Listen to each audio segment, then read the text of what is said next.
titled it the Interim Leadership Report. That was, as you know, and to Mr. Pratt's question. These are some updates that we'd like to provide. The RIOC interim leadership team, we're hitting the ground, myself and Drew Rico, we're hitting the ground running, and we're working to maintain the island's vital services and to better communicate with the community. That's honestly one of our first priorities, and we've already been,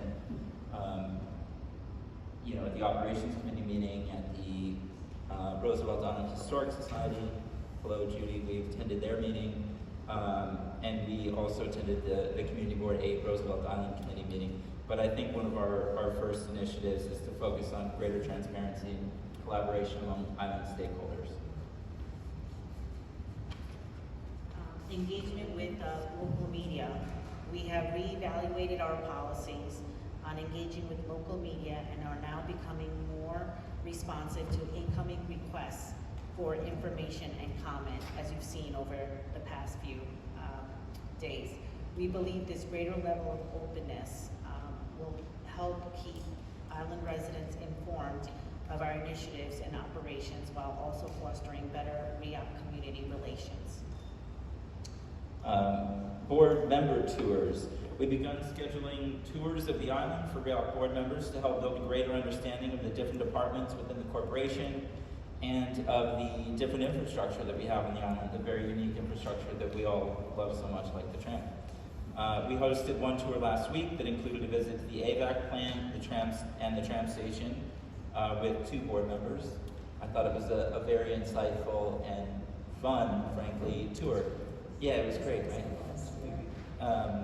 And I really, honestly, too, I have to give a shout out here to Larry Carrick at DSNY, who operates the AVAC facility. He's the manager of the AVAC facility in Armando, Cordova at the tram. Both very enthusiastic, very welcoming gentlemen who are very knowledgeable about their systems and showed us around.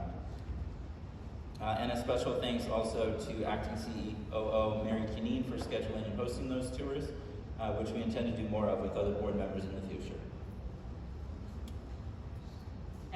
F-train disruptions during February weekends. The MTA has announced changes to F-train shuttle service during all weekends in February, starting tomorrow night. All of you have received this that shows the upcoming changes to the F-train service. For this coming weekend, there will be no F-train shuttle service to Manhattan, and during the weekends of February 10th through 12th, 17 through 19, and 24 to 26, there will be no subway service at all on the island. To help island residents during these weekends, we will be running a special afternoon red bus shuttle to Manhattan from 3 p.m. to 7:30 p.m. You can find more information on our social media accounts, and signage has been placed around the island with pertinent information. We have also added additional signage at the tram reminding elderly or disabled travelers to please speak with the PSD officer if you need help reaching the tram platform. And we've actually talked to our PSD staff about this. This was an idea suggested by the community at the last Community Board and Roosevelt Island Committee meeting. Since we last met, RIOC also hosted its second 3-on-3 co-ed team basketball tournament at Sports Park. These tournaments were designed to help build bonds between the youth in the community and our dedicated PSC officers, who, along with the Sports Park, Youth Center, and Operations team, take the lead on planning and running these great events. We want to thank those departments for their excellent work and thank the participating teams, including the tournament winners, No Hablo Inglés, for their involvement. The next issue of the Roosevelt Island newsletter will be available next week.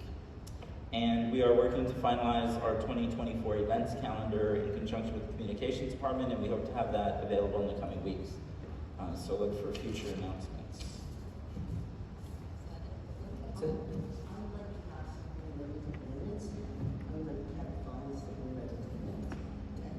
So I'm going to read this. As newly appointed resident board members endorsed by elected officials and appointed by Governor Hochul, we bear the responsibility of overseeing RIOC's audit, budget, operations, and governance. It's crucial to counter some unfounded claims by Shelton and Gretchen, which tarnish the reputation of myself and Ben Fowler. Systematic denial of basic access for oversight persisted for over 7 months.